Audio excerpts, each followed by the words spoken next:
రోజు రోజుకి గోల్డ్ రేట్లు పెరుగుతున్నాయి. తాకట్లో ఉన్న బంగారానికి వడ్డీలు పెరుగుతున్నాయని టెన్షన్ పడుతున్నారా? కొమ్మూరి గోల్డ్ వచ్చాక ఆ టెన్షనే పోయింది. కొమ్మూరి గోల్డ్. ఉదయ కృష్ణారెడ్డి కేసులో ఇంకొక కీలక పరిణామం చోటు చేసుకుంది. అతన్ని కస్టడీలోకి తీసుకున్న పోలీసులు ఇప్పుడు డిఎన్ఏ పరీక్షలు నిర్వహించేందుకు సిద్ధమైనట్టుగా వార్తలు వినిపిస్తున్నాయి. మరి ఎందుకు ఈ డిఎన్ఏ పరీక్షలు, దీని ద్వారా ఏం తేలబోతుంది, మరి ఇంకాస్త ఉచ్చు బిగబడుతుందా ఉదయ కృష్ణారెడ్డికి అని ఒకసారి తెలుసుకునే ప్రయత్నం చేద్దాం. ప్రజెంట్ మనతో పాటు జయదేవ్ గారు సీనియర్ జర్నలిస్ట్ ఉన్నారు, వారిని అడిగి తెలుసుకున్నాం. నమస్కారం సార్. నమస్కారం సార్, ఉదయ కృష్ణారెడ్డి కేసు ఎంత సంచలనంగా మారిందో మనం చూసాం. అంటే ఒక అకాడమీలో ఆయన ఒక ట్రైనీ ఐపీఎస్ ఇంకొక మహిళా ట్రైనీ ఐపీఎస్ ని వేధించాడనగా, మళ్ళీ అతను చాలా ఇన్స్పిరేషనల్ జర్నీ కష్టపడొచ్చాడు, అటువంటి వ్యక్తి ఇలా చేశాడనగా అది మొత్తం కూడా సోషల్ మీడియాలో వైరల్ అయింది. అది చాలా మంది ఇన్స్పైర్ అయ్యారు. సో అటువంటి వ్యక్తి ఇలా చేశాడని చెప్పేసి ఇప్పుడు ఇన్నాళ్ళు మనం ఫాలో అవుతూ వచ్చాం. ఇవాళ న్యూస్ ఏంటంటే సార్, దానికి డిఎన్ఏ పరీక్షలు నిర్వహించబోతున్నారు. ఎందుకు, మరి దీనివల్ల ఏం తేలబోతుంది సార్? యాక్చువల్గా అంటే ఒక మీరు అనుకోవచ్చు వీడికి ఏం తెలుసు అని. చాలా సినిమాలు చూస్తుంటాము, క్రైమ్ స్టోరీలు, ఇన్వెస్టిగేషన్, నవళ్ళు ఇలాంటివి చూస్తున్నప్పుడు ఫస్ట్ టైము ఆయన సూసైడ్ చేసుకున్నాడనగానే నాకు ఎక్కడో డౌట్ కొట్టింది, నచ్చలే.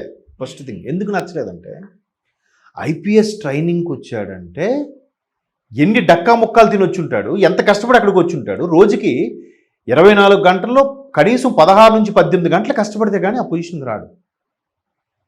పైగా ఫ్యామిలీ బ్యాక్గ్రౌండ్, ఒక కానిస్టేబుల్ ఏదో చేసేవాడంటే, ఒక నాయనమ్మ ఎవరో ఉన్నారు అన్నట్టుగా ఏదో చెప్పారు.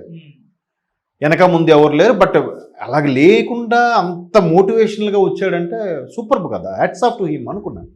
మరి అంత ఇదైన అంత బలహీనంగా ఉంటాడంటే మేబీ ఆడవాళ్ళు ఎవరైనా సెంటర్ చేసి ఇలా ఇరికించి సినిమాలో చూపిస్తుంటారు కదా, అట్లా ఏం చేసి ఇదయ్యడా.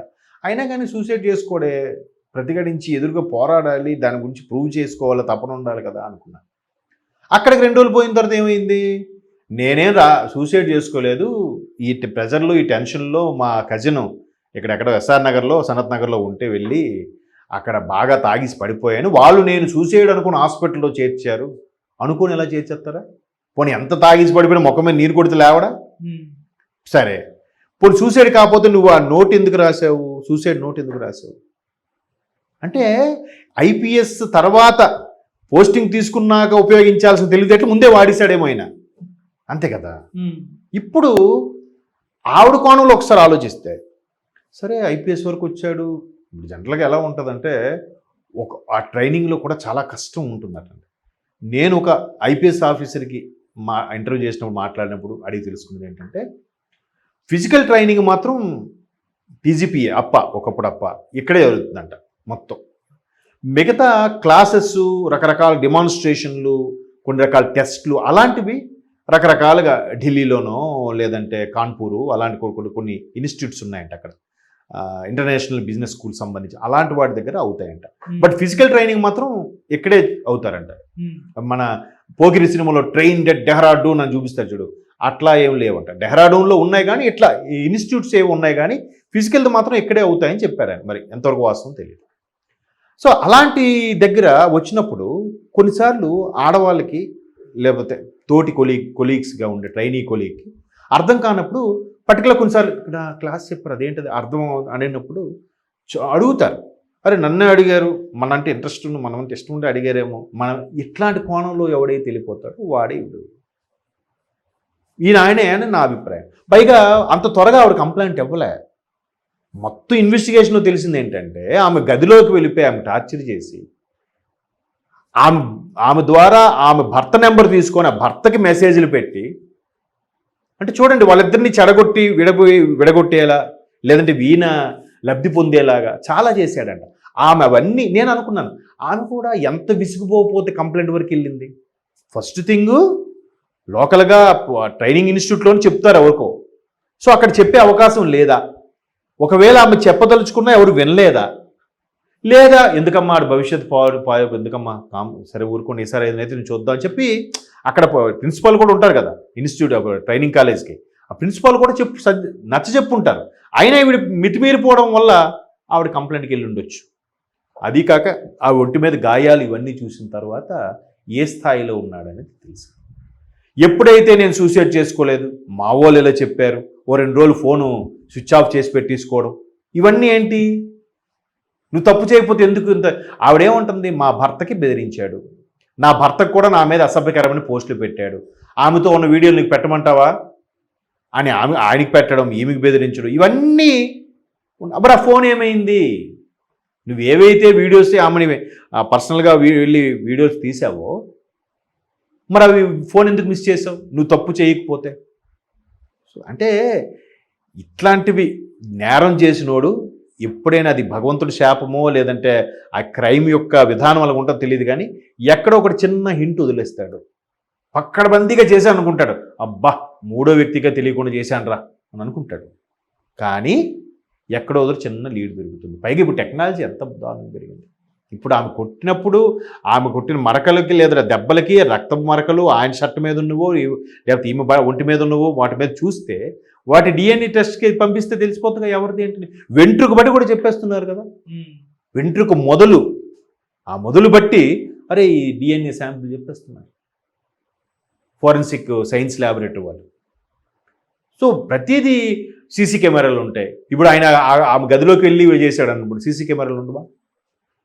మేబీ ఇలాంటివి కూడా బయటికి రాకుండా ఇన్స్టిట్యూట్ వాళ్ళు కొంచెం జాగ్రత్త పడి ఉంటారు. తెలిస్తే మరికొద్దిగా ఏది అక్కడ అంత అత్యున్నతమైన ట్రైనింగ్ ఇచ్చే ఆ సెంటర్లో కూడా ఇలా జరుగుతున్నాయా? ఎందుకంటే రెడీగా ఉంటాడు కదా పనికిమాలిన వాళ్ళు కొంతమంది సోషల్ మీడియాలో, ఎవరినైతే బదనాం చేద్దాము మన హైలైట్ అయిపోదామని. కానీ అందుకే వాళ్ళు కూడా పోలీస్ వ్యవస్థ అసలు ఆ ట్రైనింగ్ సిస్టమ్ చాలా అసలు మా ఫ్రెండ్స్ ఉన్నారు కొంతమంది అక్కడ ఇన్స్పెక్టర్ ట్రైనింగ్ అయిన వాళ్ళు చెప్తుంటే బా ఇంత సిస్టమేటిక్ ఉంటుందా, ఇంత ఇదిగా ఉంటుందా అంటే వాళ్ళు అంతగా రాటుదేలా తయారు చేస్తారు వాళ్ళు మెంటల్లీ ఫిజికల్లీ.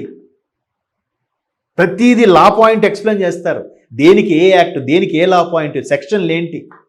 ఐపీసీ ఇప్పుడు భారత్ అదేదో అంటున్నారు న్యాయ వ్యవస్థ సంవిధాన ఏదో అని చెప్తున్నారు కదా, బిఎన్ఎస్ ఏదో అంటున్నారు.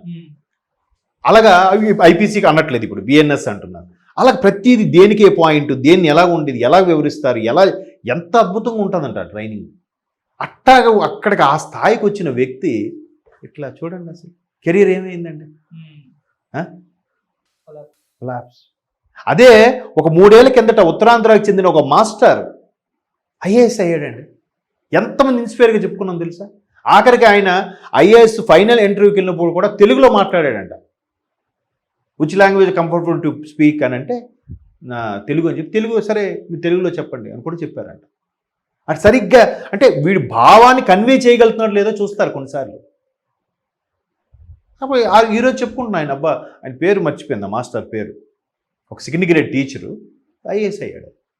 అట్లాగే ఈయన కూడా కానిస్టేబుల్ ఐపీఎస్ అయ్యాడు. అంటే ఎలా ఉంటుంది చూడండి.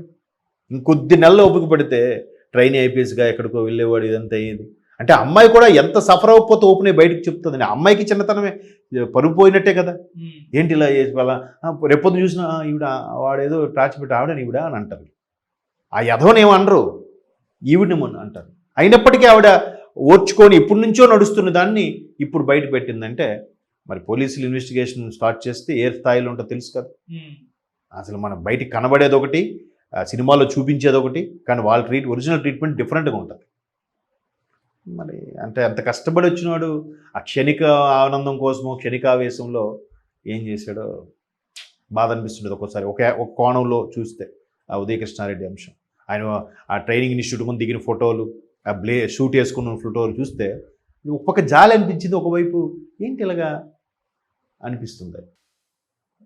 Thank you so much.